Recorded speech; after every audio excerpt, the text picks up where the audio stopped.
আজ বানাচ্ছি চিনি ছাড়া ওভেন ছাড়া ব্রেকফাস্ট কুকিজ। এই সকালটা শুরু করুন একটা নতুন সুস্থ এবং দারুণ টেস্টি কুকিজ দিয়ে। নমস্কার সকলকে, প্রবাসের সৌমির রান্নাঘর চ্যানেলে আমি সৌমি কানাডার থেকে আপনাদের আবারও স্বাগত জানাচ্ছি আমার চ্যানেলে।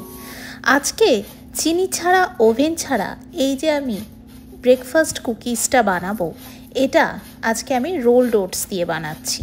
2 কাপ রোলড ওটস আপনারা দেখছেন একটা ফ্রাইং প্যানে আমি শুকনো খোলায় ফ্রাই করে নিচ্ছি। রোলড ওটসে আছে ফাইবার, যা ডাইজেশন ভালো রাখে, অনেকক্ষণ পেট ভরা রাখে, আর ব্লাড প্রেশার কন্ট্রোল করতেও কিন্তু অনেক হেল্প করে রোলড ওটস। এবারে আমি যে এই 2 কাপ রোলড ওটস ভালো করে শুকনো খোলায় নাড়াচাড়া করে নিলাম, তার মধ্যে থেকে 1 কাপ রোলড ওটস আমি একটা পাত্রে ট্রান্সফার করে রাখছি। আর 1 কাপ রোলড ওটস আমি ভালো করে মিক্সিতে পাউডার ফর্ম করে নিয়েছি, মানে মিক্সিতে গ্রাইন্ড করে এরকম পাউডার ফর্ম করে নিয়েছি। মানে 2 কাপ রোলড ওটসকে আমি 2 ভাগে ভাগ করে নিলাম। 1 কাপ রোলড ওটস আমি দিলাম অরিজিনাল ফর্মে, আর 1 কাপ রোলড ওটস মিক্সিতে গুঁড়ো করে সেই গুঁড়ো ফর্মটা একটা পাত্রে ট্রান্সফার করে দিলাম।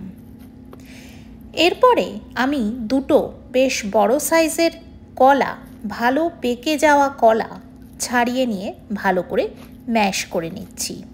কলাটা যেন খুব সুন্দরভাবে পেকে যায় সেইটার দিকে খেয়াল রাখতে হবে। আধ পাকা অবস্থায় কলা থাকলে সেটা ভালো মিষ্টি হয় না, সেজন্য ভালো মতন পেকে গেছে কলা ইউজ করলে সব থেকে ভালো হবে রেসিপিটা। এরপরে আগের থাকতে যে 2 কাপ ওটস আমি একটা পাত্রে ট্রান্সফার করে রেখেছিলাম, তার মধ্যেই আমি অ্যাড করে দিচ্ছি 2টো কলা ভালো করে ম্যাশ করে রাখা।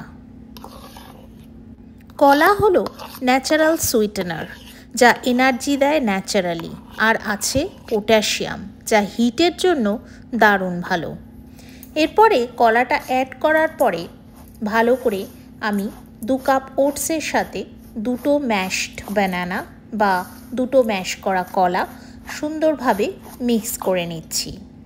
এই মিক্সটা করার পরে আমি এর মধ্যে অ্যাড করে দিচ্ছি 1/4 কাপ মেল্টেড বাটার, 1/4 কাপ গলানো মাখন। মাখনের পরিবর্তে আপনারা এখানে ঘিয়ের ব্যবহার করতে পারেন বা যে কোনো সাদা তেলেরও ব্যবহার করতে পারেন। এরপরে মাখনটা দেওয়ার পরে খুব সুন্দরভাবে আবার মিক্স করে নিচ্ছি এই 3টে উপকরণকে, কলা, রোলড ওটস আর মাখন। এরপরে আপনারা দেখলেন যে আমি মিক্সটার মধ্যে দিয়ে দিলাম বড় চামচের 1 চামচ ভ্যানিলা এসেন্স। এরপরে আরেকটা দিকে আমি একটা বাটিতে 4 টেবিল চামচ দুধ নিয়ে নিয়েছি, আর সেই দুধের মধ্যে আমি অ্যাড করলাম 1.5 চামচ মতন কফি পাউডার, যে কোনো ইনস্ট্যান্ট কফি পাউডার নিয়ে ভালো করে মিশিয়ে নিয়ে তারপরে ওটস, কলা আর বাটারের মিক্সচারটার মধ্যে ঢেলে দিলাম। ঢেলে দিয়ে এই সমস্ত উপকরণগুলিকে খুব সুন্দরভাবে আবার মিক্স করে নিচ্ছি। এটা আমি ইনস্ট্যান্ট কফির ব্যবহার করেছি। ইনস্ট্যান্ট কফি মেটাবলিজম বুস্ট করে, এনার্জি বাড়ায় আর মুডও ইমপ্রুভ করতে অনেক সাহায্য করে, পারফেক্ট একটা এনার্জেটিক মর্নিংয়ের জন্য। তারপরে এবারে সুন্দর করে হাতের সাহায্যে আমি এই সমস্ত উপকরণগুলিকে ভালো করে মিক্স করে নিচ্ছি। এই সময় হাতের সাহায্য আমাদের নিতেই হবে। সকালে তো আমরা চা কফি খেয়েই থাকি, সেই জন্য পারফেক্ট একটা মর্নিংয়ের জন্য এরম সুন্দর একটা কফি কুকিজ যদি আপনি বানিয়ে নেন, তাহলে এর সাথে আর কিছুই লাগবে না। এরপরে আমি এর মধ্যে অ্যাড করলাম 3/4 টিস্পুন বেকিং পাউডার। এর মধ্যে আমি অ্যাড করলাম 3/4 টিস্পুন বেকিং পাউডার। বেকিং পাউডারটা অ্যাড করে খুব সুন্দরভাবে আমি আবার মিক্স করে নিলাম। এরপরে আমি আগের থাকতে আমার একটা কেক মোল্ড সুন্দরভাবে বাটার দিয়ে গ্রিস করে রেখেছি।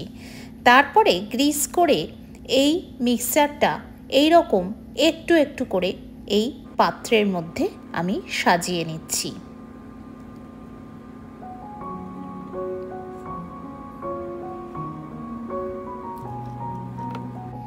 সুন্দরভাবে একটু একটু করে এই মিশ্রণটা এই পাত্রের মধ্যে রেখে তারপরে একটা গ্লাসের পেছন দিয়ে আমি একটু চ্যাপটা করে দিচ্ছি। আর তার উপরে আমি ডেকোরেশনের জন্য দিয়ে দিচ্ছি একটা করে কাজু বাদাম। আপনাদের ইচ্ছে অনুযায়ী আপনারা যে কোনো ড্রাই ফ্রুটস দিয়ে কিন্তু এটা ডেকোরেট করতে পারেন। আর একদিকে আমি প্রিহিটিং প্রসেস শুরু করে দিয়েছি। একটা বড় পাত্রে আমি জল গরম করতে দিয়ে দিয়েছিলাম যখন কুকিজটা বানাতে শুরু করেছিলাম। জলটা এখন দেখা যাচ্ছে খুব ভালো মতন ফুটে গেছে। এই সময় একটা স্টিলের র্যাক আমি এই পাত্রের মধ্যে রেখে দিলাম আর আঁচটাকে কমিয়ে আমি একদম লো করে দিলাম।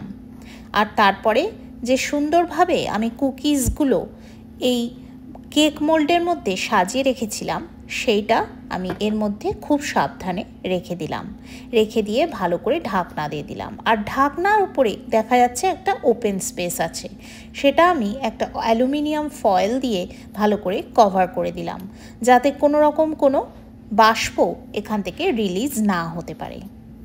এরপরে আমার এই কুকিজটা তৈরি হতে 15 থেকে 20 মিনিট সময় লেগেছিল গ্যাসে। তারপরে আমি সুন্দরভাবে দেখিয়ে দিচ্ছি যে কুকিজ কিন্তু একদমই ডান।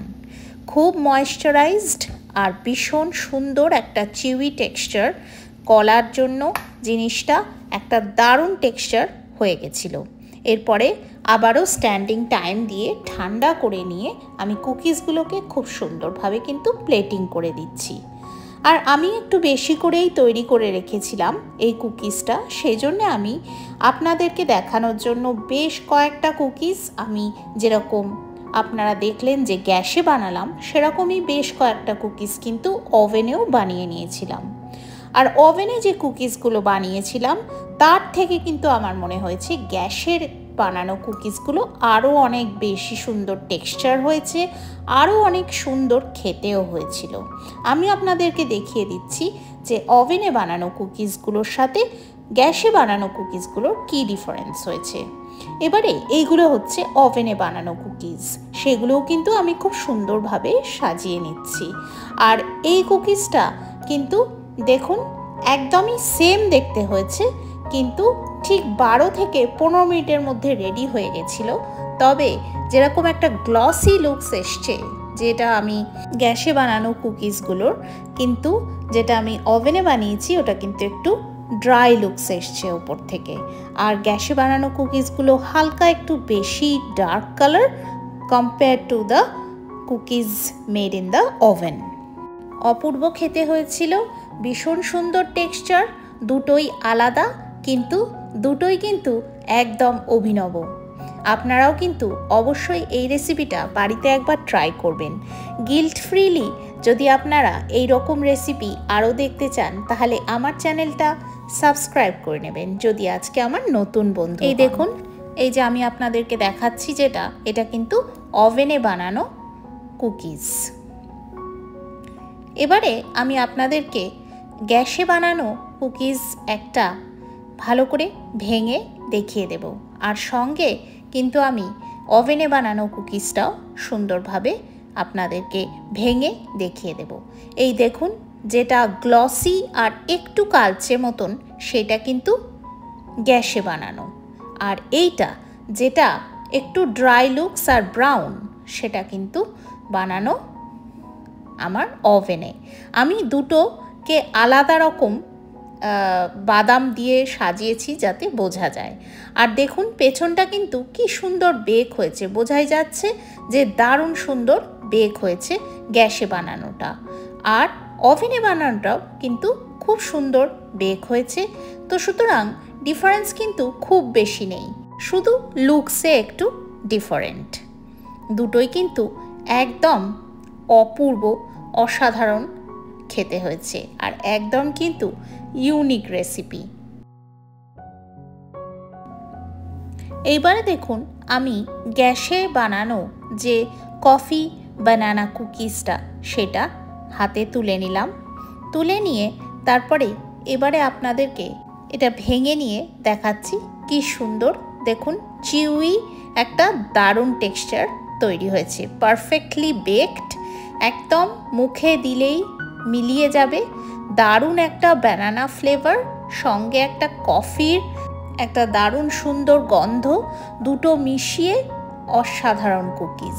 আর দেখুন, এই হলো আমাদের ওভেনে বানানো কুকিজ, যেটা আমি আপনাদেরকে এইভাবে ভেঙে সেটাও দেখিয়ে দিচ্ছি যে দেখুন এটাও কিন্তু একদম পারফেক্টলি ডান। তো আপনারা যদি মাইক্রোওয়েভে এই রেসিপিটা বানান তাহলে 180 ডিগ্রি সেন্টিগ্রেডে আপনারা প্রিহিট করে তারপরে 10 থেকে 12 মিনিটের মধ্যেই কিন্তু রেসিপিটা রেডি হয়ে যাবে।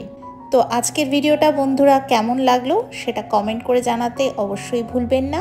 আর ভালো লাগলে লাইক দেবেন, শেয়ার করবেন কিছু প্রিয়জনদের সাথে। আর আজকের ভিডিওটা আমি এখানেই এন্ড করছি। খুব ভালো থাকবেন, সুস্থ থাকবেন, সুন্দর থাকবেন, সকলকে নিয়ে ভীষণ আনন্দে থাকবেন। আর দেখতে থাকবেন আমার চ্যানেল প্রবাসী সৌমির রান্নাঘর। Thank you very much for watching.